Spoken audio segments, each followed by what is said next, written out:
सब मिथिलावासी के प्रणाम कर एक कोजगरा गीत सुने जाओ। हल चल मचले आई बाबा दलान गे, हल चल मचले आई बाबा दलान गे, हल चल मचले आई भैया के हेतन कोजगरा चुमान गे, भैया के हेतन कोजगरा चुमान गे, हल चल मचले आई बाबा दलान गे, हल चल मचले आई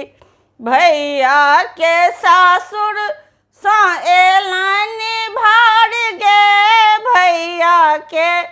सासुर सा एलानी भाड़ गे, गाम के बाबा देलानी हकार गे, गाम के बाबा देलानी हकार गे, भैया के सासुर सा एलानी भाड़ गे, गाम के बाबा देलानी हकार गे, पाने मखान संग पाने मखान संग भेजल भाड़ गे, भैया के हेतन कोजगरा चुमान गे, भैया के हेतन कोजगरा चुमान गे, भैया के हेतन पियर कुर्ता पर कोटी लाल गे, पियर कुर्ता पर कोटी लाल गे, माथ पर शोभै छन रुन झुन पाग गे, माथ पर शोभै छन रुन झुन पाग गे, पियर कुर्ता पर कोटी लाल लाल गे, माथ पर शोभै छन रुन झुन पाग गे, भैया लगै छथि भैया लगै छथि चंदा सामान गे, भैया के हेतन कोजगरा चुमान गे, भैया के हेतन सोमद के स्वागत के भेल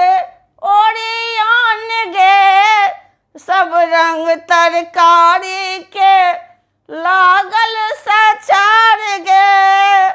सोमद के स्वागत के भेले ओरियान गे, तरुआ तरकारी के लागल सचार गे, सौजन में देबन सौजन में देबन सोमद के गारी गे, भैया के हेतन कोजगरा चुमान गे, भैया के हेतन कोजगरा चुमान गे, भैया के हेतन हल चल मचल आई बाबा दलान गे, हल चल मचले आई बाबा दलान गे, भैया के हेतन कोजगरा चुमान गे, भैया के हेतन। धन्यवाद।